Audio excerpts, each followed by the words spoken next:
कोण संजय राऊत म्हणाले, त्यांना काय एवढं सिरियस घेता तुम्ही? रोज काही ना काही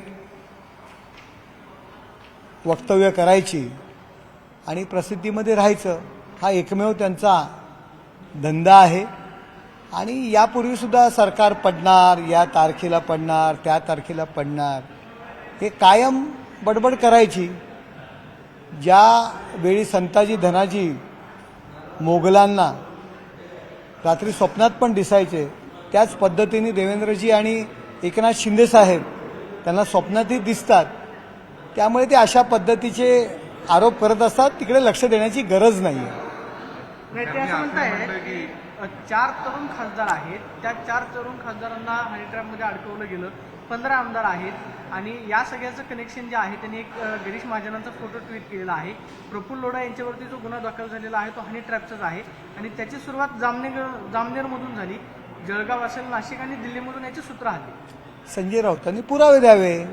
उगाच बेफाल अशी वक्तव्य करणं हा एकमेव त्यांचा उद्योग आहे. आणि मला वाटतं संजय राऊतांना सिरियस घेण्याची गरज नाही, जनताही घेत नाही आणि आपणही घेऊ नये. पण असं असतं की अशा प्रकारचे आरोप म्हणजे जेव्हा माणूस शरण येत नाही, आतापर्यंत त्यांनी किती आरोप केलेले आहेत? वेगवेगळ्या पद्धतीने वेगवेगळे आरोप त्यांनी केलेले आहेत. कुठले पुरावे त्यांनी दिले? काहीही बोलले जातात. पाकिस्तानची भूमिका ते या हिंदुस्थानात मांडत असतात. तिकडे काय सिरियस लक्ष देण्याची गरज नाही आहे. ते सत्ता गेल्यामुळे ते वैफल्यग्रस्त झालेले आहेत आणि त्याच्यापोटी ही सगळी वक्तव्य येत आहेत. सर, महाराष्ट्रामध्ये जर बघितलं, आमदार निवासामध्ये मारहाण होते, त्यानंतर विधानभवनाच्या परिसरात मारहाण होते, त्यानंतर काल एक चित्रपीठ आली पक्षाच्या कार्यालयामध्ये पक्षाची विधानभवनामध्ये मंत्री रमी खेळत आहेत आणि काय सुरू आहे मोबाईलमध्ये रमीचं. आपण लोकसभेच्या संदर्भात बोलूया. आपण जे पावसाळी अधिवेशन आहे या संदर्भात बोलूया. खूप आमदार तिकडे आहेत, विधान भवनाचे सदस्य आहेत, विधिमंडळ, त्यांच्याशी आपण कसं बघता? हे बघा, त्या संदर्भात स्पष्टीकरण तटकरे साहेबांनी स्वतः दिलेलं आहे. तुम्ही म्हणालात की आमच्यावरती ते टीका करतात. अजित पवार गटाचे त्यांना आमच्यावरती कोणावर टीका करायचं करू द्या, त्यांची भूमिका ते मांडतील. पण एक मुद्दा हा आहे की शेतकऱ्यांच्या मागण्या घेऊन अशा पद्धतीने लोक या अगोदरही नेत्यांकडे गेलेत, कृषी मंत्र्यांकडे गेलेत, त्यांना अशा पद्धतीने मारहाण झालेली नाही. ही कसली मस्ती आहे, कसली सत्तेची एवढी मस्ती आली की लोकांनी त्यांच्याकडे जायचं, त्यांना अशी मारहाण करायची. माननीय अजितदादा पवार साहेब आणि तटकरे साहेब या संदर्भात निर्णय घेतील. कुठल्या आमदारांनी मारहाण केलेली नाहीये. एक पक्षाचा पदाधिकारी यांनी मारहाण केलेली आहे. या संदर्भात ते त्यांचा निर्णय घेतील. 2007च्या बॉम्बस्फोटाचे जेवढे आरोपी होते त्या सगळ्या आरोपींना मुंबई उच्च न्यायालयाने निर्दोष मुक्त केले. अत्यंत खेदजनक असा निकाल आज लागलेला आहे.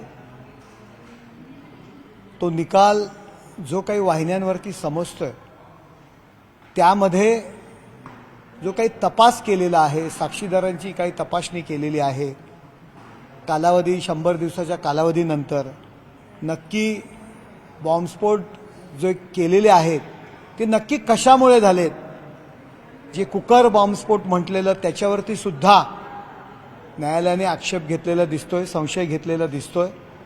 अर्थात संजय राऊत याचं सुद्धा खापर कदाचित आमच्या सत्तेवर फोडतील उद्या किंवा थोड्या वेळाने पत्रकार परिषद घेऊन. परंतु संजय राऊत यांना यांचं उत्तर विचारलं पाहिजे की त्यावेळेचं जे सरकार होतं त्याच्या जी काही तपासणी केली, जी काही कार्यवाही केली, त्याच्यामध्ये काही कसूर होता का? त्याच्यामध्ये कुठे कमी पडलोय का? आपण नक्की कमी पडलोय का मुद्दाहून कमी पडलोय? कोणाला वाचवण्याकरता कमी पडलोय? या सगळ्यांची उत्तरं मला तरी वाटतं की संजय राऊत यांना आपण विचारावी. कदाचित ते आता आमच्या सरकारवर सुद्धा टीका करतील आणि हा जो संशय निर्माण झालेला आहे या संदर्भात योग्य तो तपास आणि या सगळ्या गोष्टी मनात जो संशय निर्माण होतोय कोर्टाच्या निर्णयामुळे.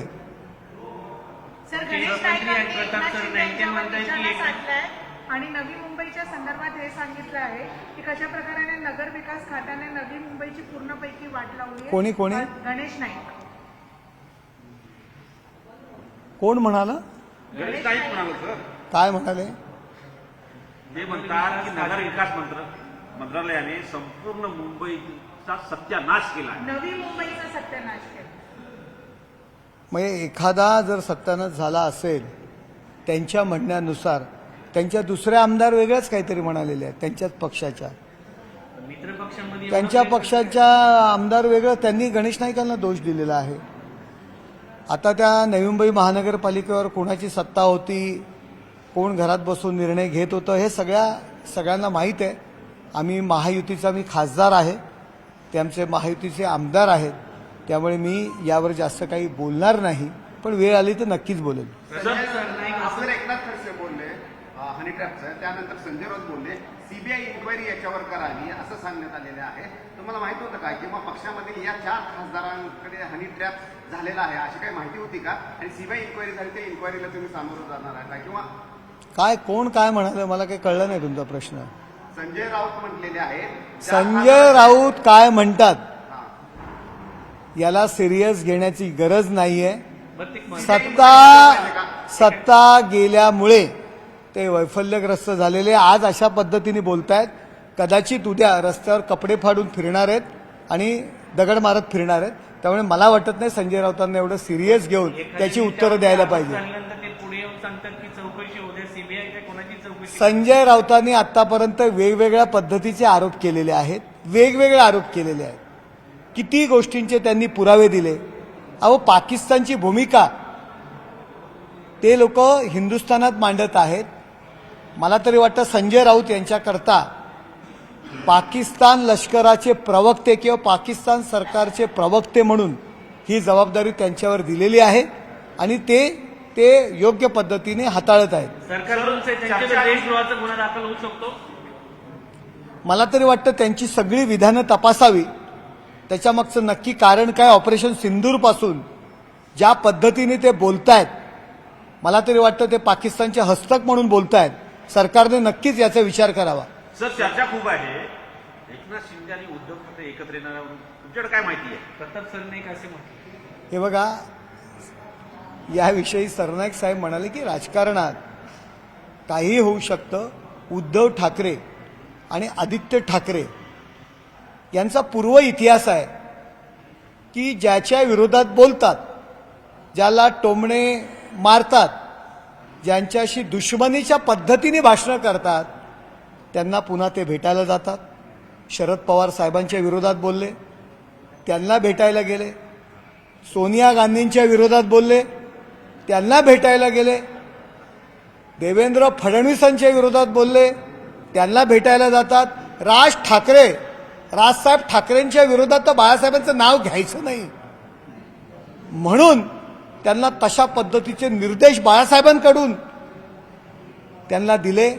त्यांना पक्षातून बाहेर पडण्यास भाग पाडले. आता त्यांना भेटायला जात आहेत, त्यांच्याशी युतीची याचना करतात. त्यामुळे हा त्यांचा इतिहास आहे आणि त्या इतिहासापोटी, त्या माहितीपोटी कदाचित सरनाईक साहेब अशा पद्धतीने बोलले असतील. तुम्हाला असं म्हणायचं की एकनाथ शिंदेना देखील एक दिवस उद्धव ठाकरे भेटायला येऊ शकतात. त्यांचा इतिहास आहे. हा इतिहास आहे की ज्यांच्या विरोधात बोलतात, ज्यांच्या विरोधात भूमिका घेतात, त्यांना ते पुन्हा भेटायला जातात, त्यांच्याशी युती करायला जातात.